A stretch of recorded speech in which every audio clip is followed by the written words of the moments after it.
무더위가 참 길죠. 잠을 뒤척이고 저도 목이 막 가라앉네요. 이제 입추가 지났죠. 이제 말복인 걸로 아는데요. 이제 누그러지면서 오늘 아침엔 시원한 바람이 좀 부는 걸 느꼈는데 좋은 계절이 오리라 기대를 하면서 이번 주는 광복절이 있는 주간이기 때문에 우리 민족으로서는 뜻깊은 여전히 식민지였다면 어떡할 뻔했을까요? 하나님 은혜라는 생각이 들고요. 지금 일본이 무역 제재를 통해서 우리가 힘들고 있지만 온 국민이 자발적으로 저항 정신을 보이고 또 위기를 기회로 만들기 위해서 애쓰는 모습에 희망을 봅니다. 애국가 후렴 가사에 하나님이 보호하사 우리나라 만세. 아멘. 일반 사람들은 애국가 부를 때 하느님이 할 때 하느님이라고, 원래 하늘님인데 늘에서 리을이 빠지고 하느님이 됐잖아요. 근데 우리는 좀 다르죠. 우리는 이 애국가를 부를 때 이 하느님은 천지를 창조하시고 언약을 맺으신 그리스도의 하나님을 고백하며 찬양하죠. 우리가 어려울 때 하나님 민족을 도우실 것이고 우리 민족을 통해서 새 일을 향하실 것을 기대합니다. 하나님이 원하시면 어느 나라가 막으며 누가 방해하겠어요? 구약 역사를 배우면서 하나님이 하시려는 일들은 형통하였음을 지금도 배우고 있는 것이 감사한 일이라는 생각이 들고, 오늘도 말씀 통해 교훈을 받으면서 이 하나님 신앙이 얼마나 소중한지 깨닫는 시간 되길 바라고요. 오늘은 남부연합군과의 전쟁 이야기인데, 이 가나안 민족이 연합해서 이스라엘과 싸우게 된 배경이 있는데 9장은 좀 지나갔어요. 9장에 보면 그 기브온이라는 민족이 아이성 망하고 여리고 망한 얘기를 듣고 겁을 먹고 싸우는 것보다 화친하는 게 낫겠다. 그래서 이제 이 기브온 왕이 사신을 여호수아에게 보내서 화친하자고 하면서 이제 잘 보이기, 이제 화친을 하기 위해서 멀리 여행 온 것처럼 꾸몄거든요. 그래서 남루한 옷을 입고 막 이렇게 힘들게 보이면서 그렇게 와서 하친을 청할 때 당신들의 종이 되겠습니다. 우리를 받아달라고 이렇게 했을 때 여호수아가 이 기브온을 받아 주어서 형제 국가가 되게 하거든요. 그런데 이 사실을 들은 남부 연합군의 나라들이 괘씸죄가 되는 거예요. 어제까지 우리 같은 편이었는데 여호수아 화친을 해버리니까 괘씸죄에 걸려서 예루살렘 국가를 중심으로 해서 다섯 나라가 동맹이 되어서 이제 이스라엘을 침공하게 되는 이야기가 오늘 10장 이야기인데, 그래서 기브온이 좀 깜짝 놀래가지고 여호수아에게 우린 조약 맺었으니 우리 도와달라고 그래서 여호수아가 기브온을 국가를 도와서 싸우는 이야기 오늘 읽어드린 말씀인데, 잠깐 지도를 좀 보실까요? 네. 글씨가 조금 흐리죠. 요 기브온 사람들 이제 화친을 맺었는데요. 여기 예루살렘을 중심으로 해서 주동이 돼서 이제 이 라기스, 에글론, 헤브론, 야르못 이런 나라들이 연합을 해서 동맹을 맺고 여호수아 군대와 싸우게 되는 장면이 남부 연합 전쟁인데요. 오늘 여호수아가 남부 연합군과 전쟁을 치르면서 하나님을 또 새롭게 경험을 해요. 그래서 은혜를 받게 되는데요. 다윗이 말하기를 여호와는 광대하시다. 여러분이 상상할 수 있는 가장 큰 것, 상상할 수 있는 가장 먼 것보다 크신 분이 하나님입니다. 그래서 우리는 평생 하나님을 경험하고 알아도 하나님을 감히 안다고 말할 수 없을 만큼 하나님은 광대하신데, 여호수아가 하나님을 또 새롭게 만나면서 하나님을 기뻐하고 즐거워하는, 오늘도 여호수아 경험한 새로운 하나님을 함께 나누면서 또 은혜를 받고자 합니다. 자, 오늘 여호수아 하나님은 첫째 말씀을 주셨습니다. 오늘 8절 말씀을 같이 읽어보죠. 시작. 그때 여호와께서 여호수아에게 이르시되 그들을 두려워하지 말라. 내가 그들을 내 손에 넘겨주었으니 그들 중에서 한 사람도 너를 당할 자 없으리라 하신지라. 오늘 하나님께서 여호수아가 연합군과 싸울 때 주신 말씀은 두려워하지 말라. 성경에 두려워하지 말라는 말이 365번 나온다고, 공교롭게도 1년 365일이니까 어떤 사람이 말하기를 이 말씀은 매일 한 번씩 두려워하지 말라는 말씀을 주신 것이다, 이렇게 말씀하고 일리가 있어 보이는데요. 저도 그렇고요. 가장 자주 드는 감정이 두려운 감정이 아닐까 싶어요. 지금 여러분 예배 중에 나름 두려움이 있을지 모르겠어요. 언제 두려워하나요? 뭐 새로운 일을 할 때, 그것도 이렇게 어렵고 안 해본 일을 할 때 두렵습니다. 실패에 대한 두려움, 거절에 대한 두려움도 있을 수 있겠죠. 또 밤거리를 갈 때도 귀신이 나오지 않을까, 무슨 일 나지 않을까 두렵지 않겠어요? 조명도 없는 길거리를 갈 때 두려울 수밖에 없겠죠. 낯선 곳에 간다든지, 낯선 사람 만날 때, 폭력을 당한다든지, 위협을 받을 때 얼마나 두렵겠어요. 무서운 꿈을 꾸고 나서도 식은땀이 흐르잖아요. 그 두려운 감정이죠. 그래서 이렇게 사람이 두려움에 사로잡히게 되면 말과 행동이 위축돼 가지고요, 하던 말도 못하고 하던 것도 못해요. 그러면서 자신감을 잃고 이제 힘든 게 되는데, 마치 이것은 부모 잃은 아이가 두려움에 사로잡혀 가지고 울면서 이리저리 다니는 모습하고 다를 바가 없잖아요. 오늘 여호수아가 연합군과 싸우려고 할 때 들은 감정은 두려움입니다. 한 민족하고도 싸우기가 어려운데 다섯 나라가 뭉쳐서 5대1로 싸우는데 두렵지 않겠어요? 그래서 오늘 두려워하지 말라 이 말은 꼭 필요한 말씀, 그 한마디, 이 말씀에 의지해서 여호수아가 두려움을 떨쳐버리고 자신감을 얻고 승리한 줄 믿습니다. 그래서 여러분도 오늘 두려워하지 말라 이 말씀을 마음으로 받으시고 두려움의 감정을 내어 주시고요, 자신감과 열정을 갖고 씩씩하시기를 바라고요. 하나님은 여호수아에게 늘 전쟁할 때마다 말씀을 주셨잖아요. 여리고 싸울 때는 성을 돌아라, 그죠? 그리고 마지막 날 함성을 지르라, 아주 구체적으로 이렇게 전술을 일러주셨고요. 아이성과 싸울 때는 그들에게서 매복해가지고 유인해내서 싸우라고 말씀했는데, 오늘 연합군과의 전쟁은 해법 말씀을 주지 않고 그냥 두려워하지 말라고만 하셨어요. 그들을 내 손에 넘겨주었다고만 하셨는데, 이 말은 넘겨줬다고 해서 이기긴 이길 것 같은데 어떻게 이기라는 것인지 말씀을 안 하시고 두려워하지 말라고만 하니까 어떻게 받아들여야 될까요? 여호수아는 그만한 이유가 있을 거야 생각을 했는데, 오늘 새롭게 배워야 할 하나님이시기도 하죠. 이제 하나님이 여호수아에게 늘 말씀하시고 말씀으로 전쟁을 치르고 이기게 하신 것을 배우면서 오늘 우리가 말씀을 듣잖아요. 제가 전하고 여러분이 받는데 이 말씀은 무엇을 의미하는가? 사도 요한이 말하기를 태초에 말씀이 계시니라.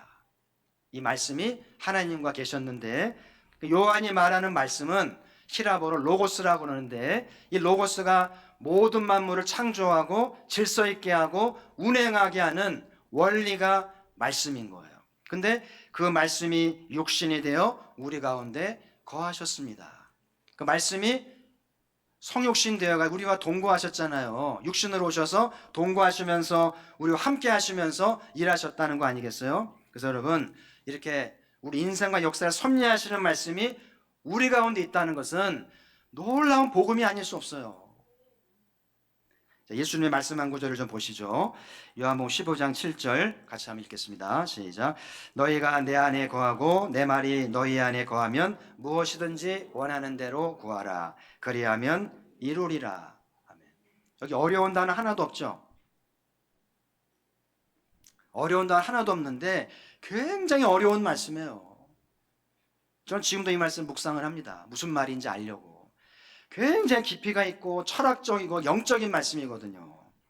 여기 보세요. 이 말대로라면 주님 말씀이 내 안에 있기만 하면 무엇이든지 원하는 대로 구하라. 다 준다는 거 아니에요. 그러니까 말씀이 내 안에 있기만 하면 모든 인생 문제를 푸는 키와 같고 해법이 된다는 말씀이잖아요. 그러면 말씀 우리 안에 거한다는 게 뭔가, 이게 이제 어려운 거거든요. 우리가 말씀을 읽기도 하죠. 또 공부도 하고 설교를 듣기도 하고 암송도 하고 묵상도 하잖아요. 그럼 말씀이 내 안에 지식으로 많이 있는 게 말씀 안에 거하는 걸까요? 꼭 그렇진 않아요. 말씀을 많이 아는 것보다 중요한 것은 내가 이 말씀 앞에 복종하고 순종하면서 말씀이 나를 이끌어가고 있는가, 이게 중요한 거예요. 이 성경책이 곧 하나님이 아니에요. 여러분 잘못하면 하나님 말씀이 부적 같아요. 가끔 부적 사잖아요. 비싼 돈 주고 부적 사가지고 베개 밑에 놓고 막 속옷 속에 넣고 막 이렇게 넣고 막 다니잖아요. 그 부적이 나를 지켜준다는 거죠. 하나님 말씀 그런 기능입니까? 그렇지 않아요. 이 하나님 성경 말씀에, 신구약 말씀에 하나님의 영임에서 일하실 때 비로소 하나님 말씀이 되는 줄 믿습니다. 내 마음대로 사용하라는 게 아닌 거죠. 그래서 우리가 말씀을 듣기도 하고 읽기도 하고 배우기도 하면서 그 말씀에 순종하고 그 말씀에 나를 맡기고 그 말씀에 따를 때 하나님 비로소 이 말씀을 통해서 일하시는 로고스가 된다는 말씀이죠. 오늘 강단에 선포되는 말씀이 우리의 삶의 로고스가 되기를 주의 이름으로 축복합니다. 지난주 여호수아가 제단을 쌓았잖아요. 먼 거리를 가서 제단을 쌓았는데, 그리고 이제 공동체 둘로 나눠서 두 산에 서서 신명기 28장 축복과 저주를 낭독했는데요. 축복의 말씀도 하나님 말씀이지만 저주의 말씀도 하나님 말씀이에요. 어떤 분들은 구약을 안 읽더라고요. 그러지 마세요. 저주 말씀 빼지 마세요. 다 하나님 말씀인 거예요. 우리 하나님은 늘 좋은 말씀만 주지 않아요. 늘 좋은 잘 되게만 해주지도 않아요. 때로는 저주의 말씀도 주시고 불행한 일을 당하기도 하잖아요. 교회 다니면 아무 일이 안 생기나요? 그렇지 않아요. 그래서 우리는 무슨 말씀을 하시든지 들을 준비가 돼야 되는데, 생각해 보세요. 왜 우리가 하나님을 두려워하겠어요? 하나님은 언제 두려워하게 되는 걸까요? 언제 경외하게 되는 걸까요? 축복할 때겠어요? 저주할 때겠어요? 저주 말씀 때문에 무서운 거예요. 이 두려워한다는 거는 무서울 거거든요. 떠는 거거든요. 저주 말씀 읽어보면은요, 나비한 특집 따로 없어요. 막 떨립니다. 이 말씀대로 될까봐. 그래서 이 저주 말씀 때문에 하나님이 두려운 거거든요. 그리고 실제로 이 말씀이 적용이 되거든요. 아간 사건 보세요.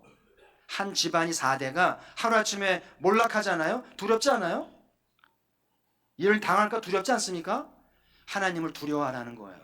그래서 모든 말씀이 하나님 말씀으로 낭독하면서 여호와의 이제 믿음을 갖게 되는데요. 사무엘이 어린 나이에 처음으로 음성을 듣죠. 사무엘아, 사무엘에서 음성을 듣는데 그 처음 들은 말씀이 자기를 키워준 제사장 집안이 몰락한다는 집안이에요. 그러니까 사무엘이 얼마나 떨겠어요. 두렵고. 근데 제사장이 무슨 말씀을 하시더냐. 그러니까 사무엘이 말을 못해요. 말해라. 못한다. 너 안 하면 연 끊겠다. 그래서 사무엘이 떨리는 마음으로 얘기를 하는데요. 기가 막히죠. 기껏 길러놨더니 입에서 한다는 말이 당신이 죽고 아이들 죽고 집안이 몰락한답니다. 어떻게 받아들여야 돼요? 사무엘상 3장 18절 보시면 사무엘이 그것을 그에게 자세히 말하고 조금도 숨기지 아니하니 그가 이르되, 다 같이 읽어보죠. 이는 여호와시니 선하신 대로 하실 것이니라 하니라. 저는 이 엘가나라는 이 마지막 사사가 참 무능하고 무책임한 줄 알았는데 요 한마디로 다시 보게 됐어요.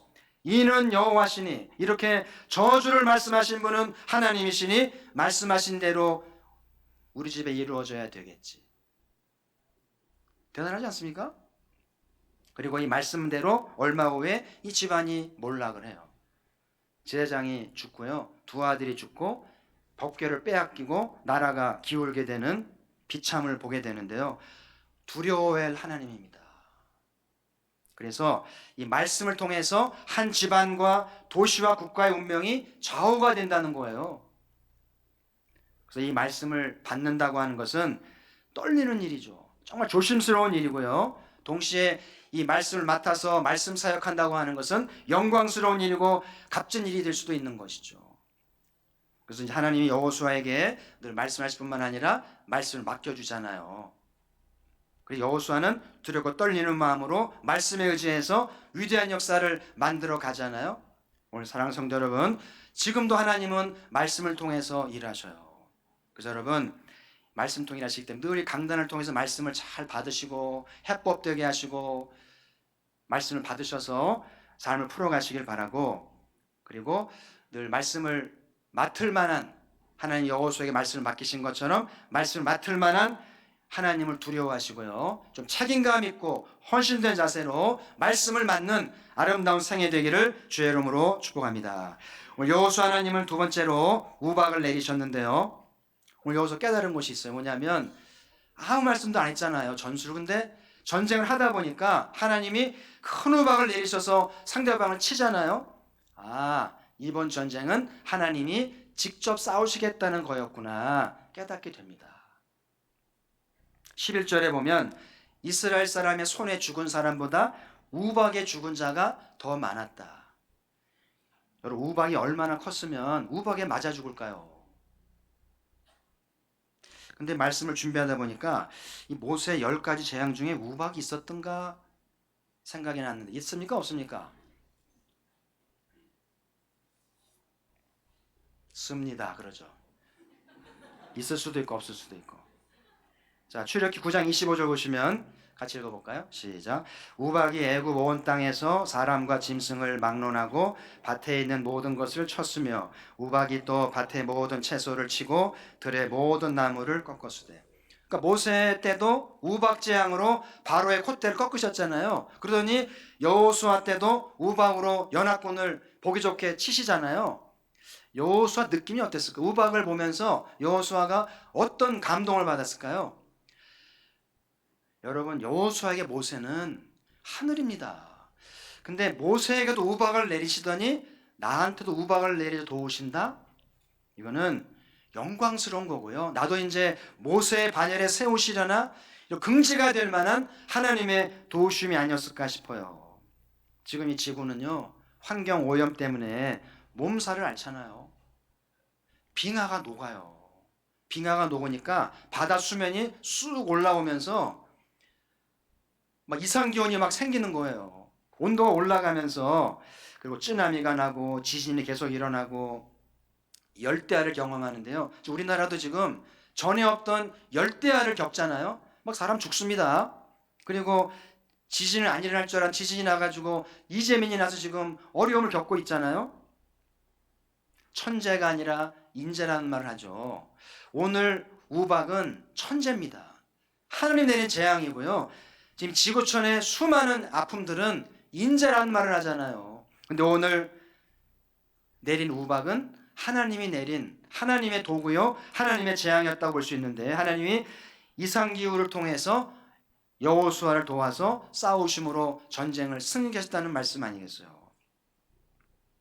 2차 대전 때 노르망디 작전을 아시죠? 연합군을 승리하게 하는 계기가 노르망디 작전 아니겠어요? 그때 이 작전 때 날씨가 결정적인 영향을 줬다는 거 아니에요?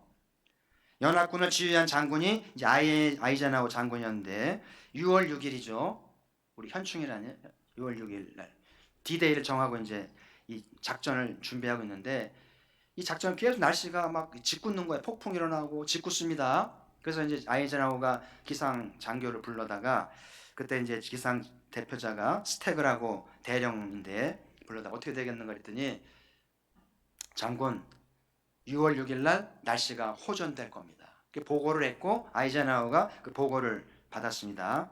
근데 참 아이러니한 것도요, 6월 6일 새벽까지 날씨가 안 좋았어요. 막 폭풍이 치고. 그 아이젠하워가 그 기상관의 말대로 호전되리라 믿어야 될까요? 좀 어떻게 해야 될까요? 어떻게 판단을 해야 될까요? 당시 상대방 진영 독일의 연합군 책임자는 우리가 잘 아는 롬멜 장군, 그 전차 부대를 이끄는 롬멜 장군인데, 롬멜 장군은요, 이 불순한 날씨를 보면서 이런 날씨는 누구도 전쟁할 수 없지 그러면서 휴가를 갔어요. 확신을 한 거죠. 전쟁할 수 없는 날씨라는 거예요. 그래서 이제 휴가를 갔는데 아이젠하워는 날씨가 좋아질 것으로 받아들였고 롬멜은 안 좋을 것으로 받아들였고, 누구 판단이 옳았을까요? 하나님이 누구의 손을 들어줬을까요? 새벽이 지나면서요, 날씨가 희한하게 싹 개이면서 작전이 개시가 되는데요, 이 작전으로 독일군이 이제 밀려나면서 전세가 바뀌게 됐다는 거예요. 그래서 이 독일 전쟁 문서에 이런 문장이 발견되는데요, 우리도 연합군이 노르망디로 상륙하리라 예상했다. 그러나 상륙 시기를 결정하는 날씨 예보에서 결정적인 실수가 있었고 상륙 이후에 전술적 판단 미스가 결국 동일 패망을 앞당겼다. 날씨 때문에 그 롬멜이 무너졌다는 거죠. 그리고 참 아이러니한 거는 롬멜은 전차 부대를 이 작전을 예상했기 때문에 전방에 다 배치하자고 그랬는데 히틀러가 그 의견을 듣지 않고 딴 사람 의견을 듣고 전방의 반 후방의 반 전술 미스가 패망을 가져왔던 얘기를 하는 거예요. 하나님의 은혜라고 생각이 들어요. 아이젠하워가 이런 말을 남겼습니다. 훌륭한 장군은 전략을 배우고 유능한 장군은 병참학을 공부한다. 그러나 전쟁에서 승리하는 장군은 날씨를 아는 장군이다. 아이젠하워가 그렇게 인정받지 못했던 것 같아요. 유능하다고 인정받지 못했는데, 그러니까 난 훌륭한 장군도 아니고 유능한 장군도 아닌데 전쟁을 승리하는 장군으로서 날씨를 아는 장군이다. 그러니까 하나님이 아이젠하워의 판단을 받아주시고 손을 들으셔서 날씨의 변화로 전쟁의 전화위복을 가져왔다는 이야기죠. 날씨 하나가 전쟁의 판도를 바꾸고 유럽 평화를 가져올지 누가 예상을 했겠어요. 사람들이 말하기를 연합군이 6월 6일을 놓쳤다면 여러 달 미뤄야 됐고 결국은 독일을 이기지 못했을 것이다. 근데 그날을 미루지 않고 작전을 편 것이 이기게 만든 원동력이라고들 얘기를 해요. 우리의 삶에는 변수가 참 많습니다. 뭐 날씨도 그렇고요, 건강도 그렇고, 예기치 않은 사건도 그렇고요. 이런 변수가 생기면 계획이 무효가 되는 거예요. 아무 소용 없습니다. 여러분 수학 시간에 X 알죠? X 공식인데 X는 기억하시죠? X가 많이 나왔던 거. X가 뭐라 그래요? X를 뭐라 그래요? 변수라 그러죠. 아무리 많은 숫자가 있어도 X가 마이너스 변수잖아요. 전체가 마이너스가 됩니다. 그렇죠? 이 변수가 무서운 건데 변수가 X만 있습니까? 고등수학으로 갈수록 Y도 있죠, Z도 있죠. 감당이 안 되는 거예요. 그 수학은 어려운 학문입니다. 보세요. 우리 인생을 살면서 우리는 변수를 컨트롤할 수 있습니까? 컨트롤할 수 없습니까? 사람들이 말하기를 돈이면 안 되는 게 없다고 그러는데요. 사실이 아니에요. 돈으로 날씨 바꿀 수 있나요? 돈으로 아이들 바꿀 수 있나요? 돈으로 건강 바꿀 수 있나요? 돈으로 남북관계도 안 됩니다. 이 변수는 하나님이 쥐고 계신 거예요. 이 변수가 재앙이 될 수도 있고 축복이 될 수도 있고, 오늘 이 우박이 여호수아에게는 축복이 되지만 저쪽에서는 재앙이 돼버리잖아요. 오늘 여호수아는 하나님이 날씨를 통해서라도 내 편 되우셔서 싸우시는구나, 하나님을 배우면서 하나님을 노래합니다. 오늘 여호수아 하나님이 나의 이름 되기를 주의 이름으로 축복합니다. 하나님 원하시면 얼마든지 어떤 별 통해서라도 일하신다를 기억하시고 이 하나님이 나의 이름 되기를 주의 이름으로 축복합니다. 세 번째, 여호수아 하나님은 기도를 들으셨는데요. 오늘 전쟁 막바지 여호수아가 독특한 기도를 드려요. 한번 12절 보시죠. 같이 한번 읽어보겠습니다. 시작. 태양아 너는 기브온 위에 머무르라. 달아 너도 아얄론 골짜기에 그리할지어다. 이 기브온은 전쟁이 한참인 복판 아니겠어요? 그 위에 태양이 머무르다고 선언합니다. 아마 여호수아는 전쟁을 치르면서 오늘 해가 지기 전에 전쟁을 끝내야 되겠다는 생각이 든 것 같아요. 왜냐하면 전세라고 하는 게 왔다 갔다 하잖아요. 오늘이나 내일 이기라는 법이 없기 때문에 오늘 마무리될 확신을 하고 판단을 하고 이 기도를 드린 것 같아요. 전쟁 끝내려고 하니까 태양은 지지 말고 거기 서 있으라는 거예요. 오늘 이 기도는 자연법을 어기는 기도예요. 하나님이 천지를 창조하시고 자연법을 두셨거든요. 그래서 지구는 쓰면 안 돼요. 지구 쓰면은요, 우린 다 죽습니다. 지금 지구가 돌기 때문에 이렇게 멀쩡히 있는 거거든요. 지구는 돌아야 되고요, 달도 돌아야 되는데 이 여호수아가 쓰라는 거예요. 참 부담스러운 기도인데 놀라운 것은 하나님이 이 기도를 들으셨다는 사실이에요. 기가 막히죠. 왜 하나님은 이 법을 어기면서까지 들으신 걸까요? 오늘날 이 기도를 드리면 돼요, 안 돼요? 안 됩니다. 14절 보시면은요, 하나님이 이 소리를 들으신 것은 전에도 없었고 후에도 없었다. 모세도 이런 기도 안 드렸어요. 사무엘도 이런 기도 안 드립니다. 여호수아만 이 기도를 드렸고 하나님은 딱 한 번만 이 기도를 들으셔서 태양을 멈추고 달을 멈춘 거예요. 놀라운 일이죠. 왜 하나님은 여호수아의 기도를 들으신 것일까? 이게 중요한 거예요. 이 전쟁의 중요성 때문이 아닌가 싶어요. 지금 이 전쟁은 잘 치루어야 이제 약속의 땅에 들어가서 열방을 구원하려는 하느님의 계획이 이루어지기 때문에 이 기도를 들으셔서라도 전쟁을 끝내야 하지 않을까 싶어요. 그래서 여러분 기도할 때 꼭 기억할 것이, 왜 하나님은 내 기도를 들으셔야 되는지에 대해 이유가 있어야 돼요. 여러분이 어떤 필요로 기도할 때 하나님이 또 기도 주시고 내 질문 대답하라고 그러면서 내가 왜 네 기도를 들어야 되니? 대답해야 돼요. 대답을 준비해야 돼요. 그래서 어떤 필요 때문에, 어떤 아쉬움 때문에, 다급하기 때문에 막 기도에 머물지 말고 하나님이 내 기도를 왜 들으셔야 되는지 질문에 대해서 답을 준비할 줄 알아야 돼요. 성령께서 도우시기를 바라요. 왜 하나님께 물으시냐 하면 아마도 인간의 심리는 이중적이거든요. 사람은요, 겉과 속이 달라요. 겉으로 말하는 거하고 속의 생각하고 다르다니까요. 말만 듣고 알 수 없어요.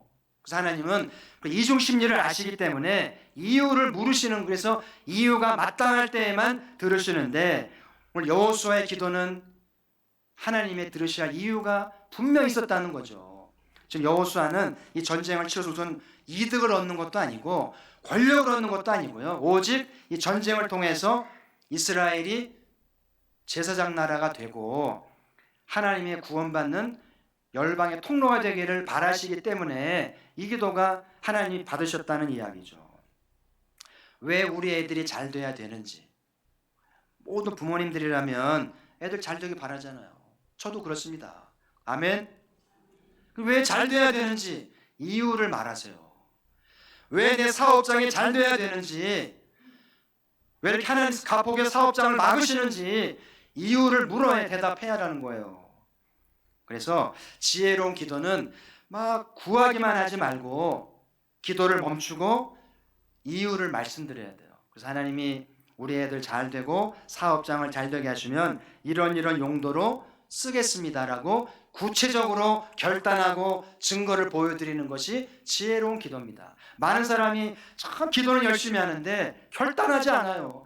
속마음 보이지 않습니다. 그러니까 하나님이 고민스러운 거예요. 다 보류가 돼 있어요.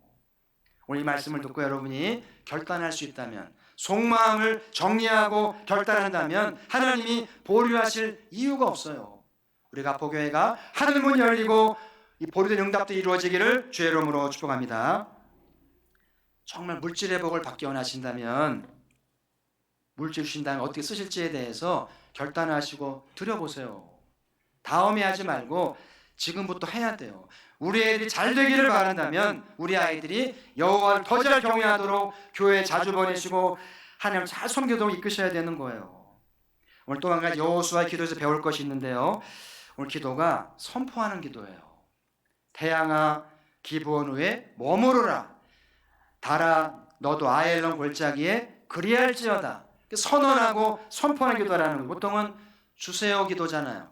원합니다 기도잖아요. 근데 오늘 여호수아의 기도는 그런 기도가 아니라 선포합니다. 명령하잖아요. 이런 명령한 기도가 되려면 하나님에 대한 깊은 신뢰가 있어야 돼요. 그렇지 않으면서 명령한 기도는 허풍에 불과한 거예요. 오늘 여호수아 하나님을 깊이 신뢰했기 때문에 하나님이시라면 태양도 머무실 거야, 달도 머무실 거야. 신뢰가 있었다는 거예요. 예수님의 기도를 보면 선포 기도가 종종 나왔는데 이 풍랑이 막 일어났잖아요. 그때 예수님이 풍랑 잔잔하게 해주세요, 그렇게 하지 않았어요. 어떻게 했어요? 잔잔하라 명령하잖아요. 잔잔해지잖아요. 나사로가 죽었을 때 나사로 살게 해주세요, 그러지 않았어요. 뭐라고 그랬어요? 나사로야 나오라, 나왔잖아요. 귀신 들린 아이가 있을 때 귀신 나가게 해주세요, 그러지 않았습니다. 어떻게 했어요? 귀신아 나오라는 거예요. 귀신이 나갔습니다. 할렐루야. 하나님에 대한 깊은 신뢰가 있기 때문에 명령기도, 선언한 기도가 가능했다는 것이죠. 저와 여러분들에게도 하나님에 대한 깊은 신뢰를 가지고 믿음을 가지고 선포하는 기도를 도전해 보기를 소망합니다. 지금 세상은 불확실해요. 뭘 장담하겠어요? 이번 주에 박준하 집사가 출국을 해서 이제 간호학 박사 과정을 이제 5년 동안 한다고 그러는데요. 그래서 이제 물어봤어요. 이제 어떤 논문을 쓰려고 하는지, 뭘 배우려고 하는지 물어봤더니 통계학을 배울 거라고 그래서, 아니 뭐 간호학을 하는데 통계학을 하냐고, 수학과도 아닌데, 그죠? 근데 지금 미국의 대세가 스포츠도 의학도 모든 분야가 통계학이 대세인 거예요. 그만큼 세상이 불확실하니까 통계와 확률과 분석을 통해서 뭔가 예상하고 뭔가 답을 찾아가려는 노력의 흐름이 아닌가 싶은데요. 간호학도 이제는 확률을 공부해서 이렇게 사람을 돌보고 치료하는 필요하다는 것을 미국이 추구하는 것 같은데요. 그래서 고생 좀 하라고 얘기하고 왔는데요. 우리 기독교 신앙은 통계와 확률을 뛰어넘어서 믿음으로 살아가는 거예요. 통계 배워야죠. 확률도 합니다만은 하나님에 대한 믿음은 통계를 넘어서서 가능성을 넘어서서 확신을 주고 기적을 가져오기도 하는 줄 믿습니다. 그래서 여러분들이 여호수아처럼 하나님을 깊이 신뢰하게 되면 확률을 뛰어넘어서 가능성을 넘어서 확신을 가져오고 기적도 나올 수 있다고 하는 사실이죠. 오늘 여호수아 하나님을 함께 나누었는데요. 첫 번째는 하나님은 늘 말씀하셔요. 이제 말씀이 우리 가운데 계셔요. 축복의 말씀과 저주의 말씀이 계신데 누가 축복을 받고 누가 저주를 받을지 귀추가 주목이 됩니다. 그래서 말씀을 잘 섬기고 말씀을 잘 따르길 바라고요. 말씀이 우리 안에 거해야 되는데 말씀의 양이 중요한 게 아니라 한 말씀을 받아도 순종하고 따를 때 역사가 일어난다는 사실이에요. 말씀이 과잉일지 몰라요. 너무 말씀을 많이 하는 게 문제일지 모르겠어요. 말씀을 모르는 게 문제되지 않아요. 한 말씀을 알아도 그 말씀에 순종한다면 하나님 말씀으로 일하실 줄 믿습니다. 여호수아와 받은 말씀은 두려워하지 말라. 성도 여러분, 두려워하지 맙시다. 두려움이 자꾸 생깁니다. 그때마다 오늘 말씀을 기억하시고 두려워하지 말랬지? 자기에게 얘기하시고 명령하세요. 자기에게 두려워하지 말지니라. 담대하라. 여호와의 말씀으로 두려움을 이기고 승리하시기를 주의 이름으로 축복합니다. 두 번째, 우박으로 싸워주셨는데요. 우리 인생에는 변수가 많아요. 이 변수가 나에게 좋게 작용할지 나쁘게 작용할지 아무도 모르는데 우리 하나님은 이 변수를 쥐고 계신 거예요. X든 Y든 Z든 다 쥐고 계신데요. 오늘 여호수아에게는 이 불순한 날씨가 축복으로 작용을 해서 전쟁을 이기게 했잖아요. 윌리엄 캐리의 말을 다시 한번 기억하면서 하나님으로부터 위대한 일을 기대하자.